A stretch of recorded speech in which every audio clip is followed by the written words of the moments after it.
Hi hello welcome to post 360. నేను మీ మురళీ రాపల్లి. నెల్లూరు ఈ మధ్య కాలంలో బాగా వార్తల్లో నిలబడుతుంది. ఎవడకాడు తోపులా ఫీల్ అయిపోతున్నాడు. ఎవడకాడు కూటమి ప్రభుత్వం వచ్చిన తర్వాత అబ్బా విశ్వరూపాలు బయటకు వస్తూ ఉన్నాయి. ఒకరొకరు చంపేసుకోవడం దగ్గర నుంచి సుపారీ కిల్లింగ్స్ దగ్గర నుంచి దాడులు ప్రతి దాడులు ఒకరిపైన ఒకరు మామూలుగా లేని పరిస్థితి. అయితే రీసెంట్ గా డోలేంద్ర ప్రసాద్ అనేసి ఒక పత్రికా సంపాదకుడు ఆయన ఒక ఆర్టికల్ రాయటం జరిగింది రూప్ కుమార్ యాదవ్ పైన. ఏమని, ఆయన మైనింగ్ లో అక్రమాలు చేస్తూ ఉన్నాడు, దానికి సంబంధించి అతను ఒక దావూద్ ఇబ్రహీంలా తయారయ్యాడు అంటూ లోపల వాళ్ళన్నవే ఈయన వార్త రూపంలో రాయటం జరిగింది. మైనింగ్ రిలేటెడ్ గా ఎవరైతే రూప్ కుమార్ అన్నాడో ఆయన ఇష్టం వచ్చినట్టుగా మైనింగ్ చేస్తూ ఉన్నాడు, దానికి సంబంధించి ఇబ్బందులు పడుతూ ఉన్నారు ప్రజలు అంటూ ఆయన రాసిన దానికి ఈ రూప్ కుమార్ కి ఎక్కడెక్కడో ఖాళీ ఆయన ఆఫీస్కి వెళ్ళి ఆయన నిలదీశాడు. ఆయన నిలదీయటం అంటే ఆల్మోస్ట్ అందుట్లో మళ్ళీ సీతాదేవి పేరు కూడా తీసుకొచ్చారు. సీతాదేవి పేరుకి వచ్చి సీతాదేవిని స్మిత అంటే ఊరుకుంటారా అంటూ ఈయన సీతాదేవిలా నేను ప్రొజెక్ట్ చేసుకోవటం మొదలు పెట్టాడు. అంటే నా పైన తప్పుడు కథనాలు రాశారు, నేను సీతాదేవి లాంటి వాడిని, మీరేమో నన్ను ఎట్లా అంటున్నారు అంటూ మనోడు బాగా చేయటం జరిగింది. అయితే నెల్లూరులో వార్తాపత్రిక సంపాదకుడు నిలదీసిన రూప్ కుమార్ యాదవ్ వేమిరెడ్డి ప్రభాకర్ రెడ్డి అక్రమ మైనింగ్ వ్యవహారంపై ప్రచురించిన కథనానికి ఆధారాలు చూపాలని నిలదీశాడు కదా, చూపిద్దాం. పత్రికా కార్యాలయంలో దూసుకు వెళ్లి ఆ పత్రికా సంపాదకుడు డోలేంద్ర ప్రసాద్ నిలదీసిన వ్యక్తి రుజువులు చూపాలని. మనోడు ఏ రేంజ్ నిలదీశాడో చూస్తారా ఒకసారి, ఆ వీడియోలు చూడండి. బాగా అగ్రెసివ్ చూయించు, ఇది పత్రిక, ఇది వెబ్చారు అన్నాడు. మరి నువ్వు చేసేది బ్రోకరేజ్ వా అంటున్నాడు ఆయన. వెబ్చారు అంటే నువ్వు చేసేది ఏంది, మైనింగ్ లో వేమిరెడ్డి ప్రభాకర్ రెడ్డికి నువ్వు వెనకుండి ముందుండి మొత్తం చేస్తున్నావు, మరి నువ్వేం చేస్తున్నావు అని అడుగుతూ ఉన్నారు. సరే మనోడు వీడియోలు చూడండి. మీ కథనాలకు భయపడి ఆయన అక్రమ మైనింగ్ ఆపేసాడు, రాశాడు, సంచుల్లో దోచుకు తినేసాడు, బందిపోటు దొంగ. వేమిరెడ్డి ప్రభాకర్ రెడ్డి ఆస్తులు ఎంత, వేమిరెడ్డి ప్రభాకర్ రెడ్డి గారి వ్యాపారాలు ఎంత, రెడ్డి గారు నెలకి ఖర్చు పెట్టే ఇదంతా, వేమిరెడ్డి గారు ప్రభాకర్ రెడ్డి గారు ప్రజల కోసం ఖర్చు పెట్టే డబ్బు ఎంత, ఈ ఎంటైర్ మైనింగ్ ఎంత, ఈ సంవత్సర కాలం పాటు నీ కాడ రికార్డ్స్ ఉన్నాయి, లేదంటే అధికారులు కాడ తీసుకో, అసలు ఎంత మైనింగ్ జరిగింది. ఎన్నికలకు ముందే ఆయన ప్రణాళిక రచించాడు. ఆయన గురించి తెలిసి నువ్వు రాస్తున్నారా? మేము ఇంతకంటే మాట్లాడితే వేరే విధంగా నీ కాడ మీరు చెప్పి తీరాల్సిందే. మీరు నేను కాము కూర్చో ఉంటానంటే కుదరదు, మీరు చెప్పి తీరాల్సిందే. మీరు మీ దగ్గర ఆధారం లేదు, పోదామండి, సైదాపురం పోదాం రండి. ఎక్కడ వేమిరెడ్డి ప్రభాకర్ రెడ్డి అక్రమ మైనింగ్ చేశాడు, లేదు ఎవరి సంచులో డబ్బులు పెట్టుకున్నాడు, ఎవరి సంచులో బందిపోటు దొంగతనం చేశాడు, నా ఫోటో వేసి దీనికి సమాజం, నా ఫోటో వేసి మరి రాసి దాని సమాజం నేను బందిపోటు చెప్పు. ఫోన్ వస్తుంది, అవి ఫోన్ వస్తే తీసి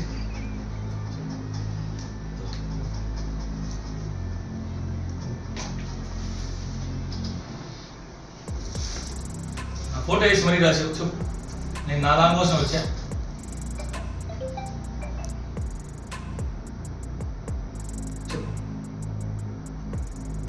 నేను వేమిరెడ్డి ప్రభాకర్ రెడ్డి గారి కోసం రాలా, నా కోసం వచ్చాను.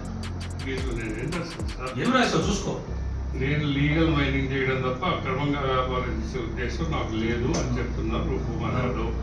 తాను చైనాకు వెళ్ళింది వాస్తవేది, అంటే మార్కెట్ ఎట్లా ఉందో కోసమే తెలుసుకోవడం వెళ్ళానే తప్ప కొనుగోలుదారులతో ఒప్పందాల కోసం కాదని రాశావు. బాబు నీకు సంబంధించి ఏది రాస్తున్నా, నాకు సంబంధించి మళ్ళీ అదే అంటావు. డోలేంద్ర ప్రసాద్ గారు మీరంటే మాకు గౌరవం, జర్నలిస్ట్ అంటే గౌరవం. నా ఇష్ట ప్రకారం నేను రాసేస్తున్నాను కంప్యూటర్ ముందు కూర్చొని. మీరేం ఈ కథనాల తర్వాత చాలా కథనాలు రాశారు మీరు, అయినా జర్నలిజం మీద గౌరవంతో దొంగలపై గజ దొంగలు వస్తున్నారని రాశావు నువ్వు. దొంగలపై వివరణ రాశారు, దొంగలపై గజ దొంగలు రాశారు. ఆయనకి దీనికి ఆయన బీపీఆర్ గారు రావాలి మీకు, నా మీద రాశారు మీరు. అదే నేను చదువుకోలేనంత అజ్ఞాని కాదు, ఈ స్థాయికి రాలా. నువ్వు చెప్పిందే ఒక్కటి డోలేంద్ర ప్రసాద్ గారు, దీంట్లో మాకు వివరణ ఇచ్చి తీరాల్సిందే. మీ కాడ ఏం ఆధారంతో రాశారు? చెప్పండి. మీ దగ్గర నేను రాసిన దాన్ని నేను నిలబడతానని చెప్పండి. నేను రాసింది నిజం, నేను నిలబడి నిరూపిస్తా, నేను ప్రూవ్ చేస్తాను నేను అని చెప్పండి. లేదా క్షమాపణ చెప్పండి. ప్రూవ్ చేయడానికి నేనే పోలీసు కాదు, నీ ఇష్టం రాష్ట్రాన్ని ప్రూవ్ చేయాలంటే జర్నలిస్ట్ ని జర్నలిజం ఇదేనా? దీన్ని జర్నలిజం అంటారు, బ్రోకరిజం అంటారు. దీన్ని జర్నలిజం అంటారు. నీకు తెలిసిన భాష బ్రోకరేజ్ అయితే అది నీకు తెలిసిన భాష కాదు. నా ఇష్ట ప్రకారం రాసేస్తాను, నా ఇష్ట ప్రకారం నేను ఉన్నట్టు ఏంటంటే బీపీఆర్ రాసేదానికి చేతులు వస్తాయి రాసేదానికి. గతం గుర్తెచ్చుకో, ఒకసారి గతం గుర్తెచ్చుకో. బీపీఆర్ గారి వ్యాపారాలు ఎంత, బీపీఆర్ గారు నెలకు పెట్టే ఖర్చు ఎంత, ఈ వ్యాపారం ఎంత, డోలేన్ ప్రసాద్ గారు దీంట్లో మాకు ఇప్పుడు వివరణ కావాల్సిందే. బహిరంగ క్షమాపణ చెప్పండి, లేదంటే ఎక్కడ ఏ మైన్ ఓనరు మీ దగ్గరకు వచ్చి అయ్యా బలవంతంగా నా కాడ వేమిరెడ్డి ప్రభాకర్ రెడ్డి గారు 50% తీసుకున్నాడు చెప్పి నిరూపించండి.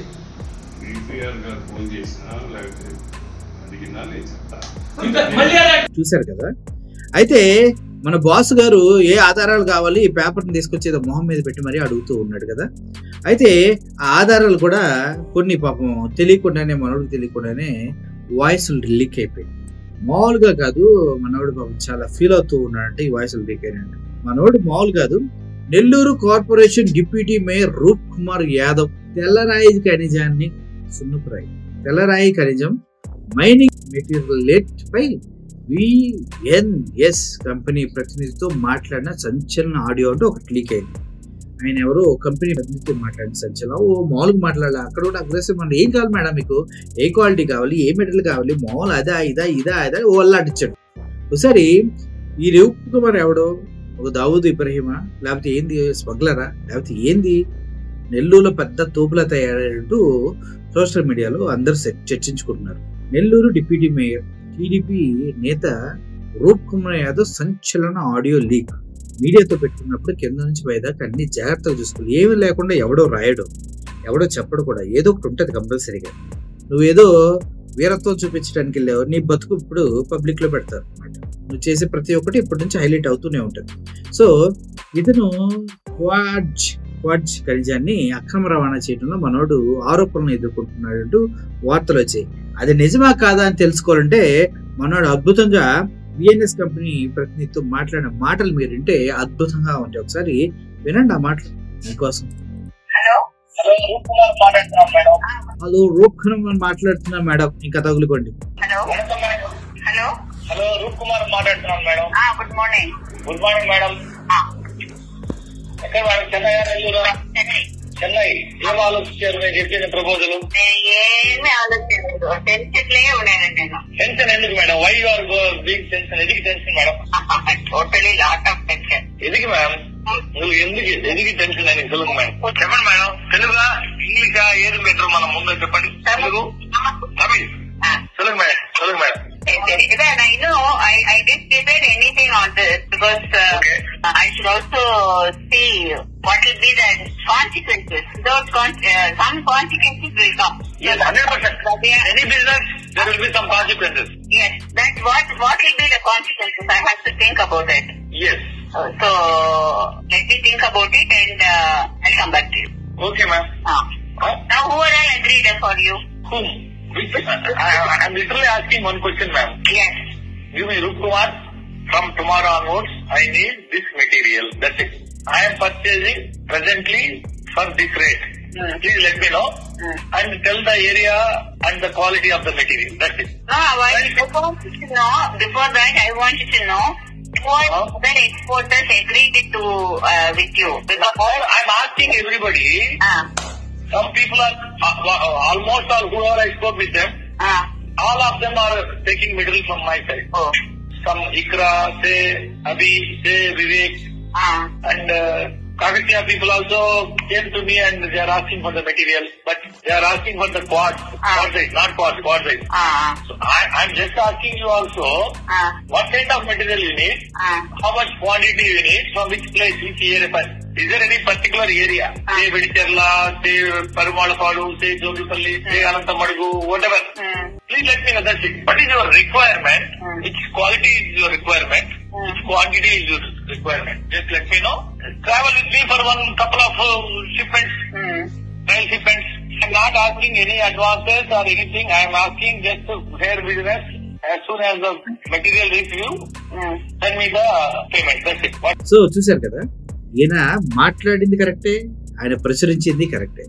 మధ్యలో సీత పేరు తీసుకొచ్చి ఈయన సీతగా ఆపాదించుకుంటూ ఆయన ముందు ఏదో మనోడు రెచ్చిపోయి మాట్లాడాడు కదా. మరి ఇప్పుడు ఏ చెప్పుతో కొట్టాలి? మరి ఇప్పుడు నువ్వంత సీరియస్గా తప్పు చేయని వాళ్ళగా ఆయన ముందు వెళ్ళి నిలబడ్డావు. మరి ఇక్కడేమో ఏ క్వాలిటీ కావాలి, ఎక్కడ కావాలి, క్వాడ్జా ఏదా అని నువ్వే మాట్లాడుతున్నావు. మరి నిన్ను ఏ చెప్పుతో కొట్టాలి అని మీడియా ముఖంగా అందరూ ప్రశ్నిస్తున్నారు పాపం రూప్ కుమార్ యాదవ్ని. ఏది సార్ రూప్ కుమార్ యాదవ్ గారు, కొద్దిగా చేసేది సీక్రెట్గా చేసుకోవచ్చు కదా. ఆడియో లీక్ అయినప్పుడు మరి చిరాగ్గా అనిపించట్లా నీకు? నువ్వు అక్కడేమో పెద్ద పెద్ద మాటలు మాట్లాడి సత్యవంతుడిలాగా అబ్బో నీతిమూర్తుడిలాగా మాట్లాడావు. మరి ఇక్కడ ఫోన్లో ఏమో మరి పరమ బోకులాగా మాట్లాడుతున్నావు. తప్పుగా సార్ అలా. మన క్యారెక్టర్ స్ప్లిట్ పర్సనాలిటీ ఇలా ఉండకూడదు సార్. ఉన్నప్పుడే ఇలా వార్తలు బయటకు వస్తాయి. ఇప్పుడు నువ్వు ఆ మీడియా వ్యక్తి దగ్గరికి వెళ్ళి మాట్లాడావు, సంపాదకుడి దగ్గరికి వెళ్ళి, ఎడిటరు ఆయన దగ్గరికి వెళ్ళి మాట్లాడావు. ఇక్కడ నీ బతుకు బయటకు వస్తుంది. ఇకపైన ప్రతి వీడియో ఆడియో బయటకు వస్తుంది సార్. హైలైట్ అవుతారు మీరు. You're going to be a big celebrity రాబోయే రోజుల్లో. అండ్ హ్యాపీ దివాళీ ముందుగానే. ఎందుకంటే ఈ సెలబ్రేషన్స్లో మిమ్మల్ని ప్రత్యేకంగా ఒక స్పెషల్ వార్డులో పెడతారు అనమాట. అప్పుడు మీరు చాలా ఆనందంగా ఎంజాయ్ చేస్తూ మీ చుట్టూ ఉన్న వాళ్ళంతా యూనిఫామ్లో ఉంటే మీరు కూడా ఎంజాయ్ చేయడానికి సూపర్ ప్లేస్ దొరుకుతుంది. సొంతగా ఒంటరిగా ఉండాల్సి వస్తుంది. ఎందుకంటే ఆరోపణలు నిజమైతే అత్తారింటికి దారేదంటూ అడ్రస్ ఆటోమేటిక్గా వెతుక్కుంటూ వస్తుంది. ఒక ప్రత్యేక సంపాదకుడిని ఆ రేంజ్లో పెద్ద నీతిమంతుల్లా మాట్లాడిన సో కాల్డ్ పత్తిత్తు రూప్ కుమార్ యాదవ్ గారు ఏంటి సార్ మీరు ఆడియో లీక్ అయిన తర్వాత ఏమంటారు చెప్పండి. ప్రతివత అంట పరవానం వండితే అంట నైట్ అంతా ఉడుకుతూనే ఉందంట. అక్కడ ఉండదు మన వారం. సో అర్థమైంది అఖిలేంద్ర ప్రసాద్ గారిని ఎంత డైరెక్ట్గా అటాక్ చేశాడో. ఇప్పుడు చాప కింద నీరులాగా మనోడికి మొత్తం మొదటికి వచ్చేసింది. మనోడు మంచోడైతే ఆయన ఎందుకు రాశాడు? అన్నీ తెలుసు కాబట్టి ఆయన కూడా రాశాడు. ఇప్పుడు నా సపోర్ట్ మొత్తం ఆయనకే. నిన్నే నా దగ్గరికి వీడియోస్ వచ్చినాయి, కానీ వాస్తవాలు తెలియకుండా మనం ఒక్క ఆడియో కూడా లేకుండా మనం ఎలా ఒక విజువల్ అని నేను అనుకున్నాను. ఎందుకంటే అంత బ్లండర్గా ఎవడో రాయట్ మీడియాలో చెప్పడు కూడా. There may be some evidential proof, then only they wait and they tell. ఇప్పుడు కూడా మనోడు అద్భుతమైన ఆడియో దొరికింది కాబట్టి మీకు ఈ వీడియో అందిస్తున్నా. ఎంజాయ్ చేయండి, తగులుకోండి. Thank you for watching this video. Murali signing off. Thank you so much.